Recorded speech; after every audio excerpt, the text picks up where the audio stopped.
here in Nigeria, the Supreme Court has adjourned a legal challenge to the government's policy of scrapping old banknotes, which has caused a severe cash shortage.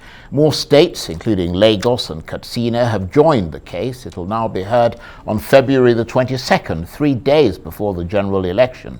Last week, the Supreme Court suspended a deadline of the 10th of February for old notes to be handed in.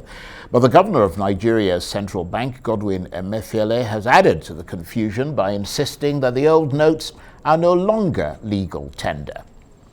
Well, for more on this, let's speak to Arise political editor Sumner Sambo, who joins me now in the studio. Good to see you, Sumner. Thank you so much. So, a courtroom filled to the rafters today, from what I understand. What has the Supreme Court decided? What was the outcome of today's hearing? Because there's a bit of confusion there. Yeah, Charles, it's a bit confusing because, I mean, a lot of Nigerians were very expectant of a decision. I mean, but this was just a hearing, and there were some technical delays, and these delays have been added by the governors who just want this to be extended up until after the presidential election. So it's not so difficult to understand why the expectations are high, because they wanted a decision, but there's no how the Supreme Court could have reached a decision today. So we actually saw a situation whereby the Supreme Court said the case has now been adjourned till February 22nd, which is next week, Wednesday.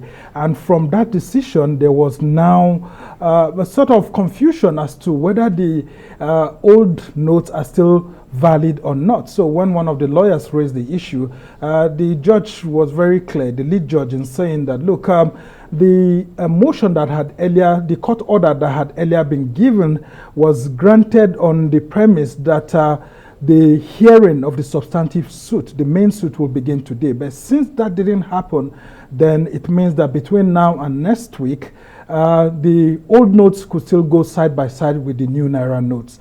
But of course, the states that had taken the federal government to court were not happy about certain developments. And so they had wanted to move an additional suit again, saying that, look, they want to bring it to the notice of the Supreme Court that the federal government is, quote, allegedly disobeying the court's order as to what should have happened since last week. So that the Central Bank of Nigeria is actually rejecting the old notes, and the old notes are still in circulation. So the judge had to say, look, we can't entertain that suit right now because the main case hasn't started.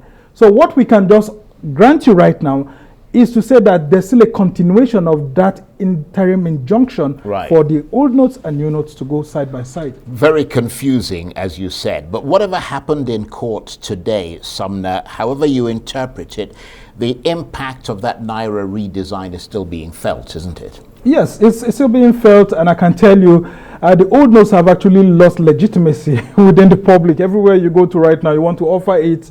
I mean, people just tell you, yeah, the Supreme Court gave an order, but I mean, the Supreme Court is not in charge of the currency. The person who owns the currency, the central bank, has said that the currency, the old notes, should be withdrawn. It's no longer legal tender. And you would have seen that the central bank governor met with the members of the diplomatic community on Tuesday, where he briefed them as to the policy and why it's important for the old Naira notes to be faded out and then the new Naira notes to continue. He had said that by this development that we have right now, the old notes are no longer legal tender. But the states are challenging that in the court, but it's just that the justices who don't want that to be heard because the substantive suit hasn't started. So it's a little bit confusing, and we had two governors, governor of Kogi and Kaduna State there, all expecting that the hearing will begin, but it didn't. And so we have seen these tactics being brought in place also by the governors to extend it so that they would have the old and new Naira notes running until after the presidential election. But we also heard new developments that the presidency is considering extending it up until April, but we don't know if that may actually become true. But for now, it's still a confusing situation. We've seen some riots in some places, but the security services have been doing very well to quell some of this uprising. Sumner, thanks very much indeed. Sumner Sambo is Arise's political editor.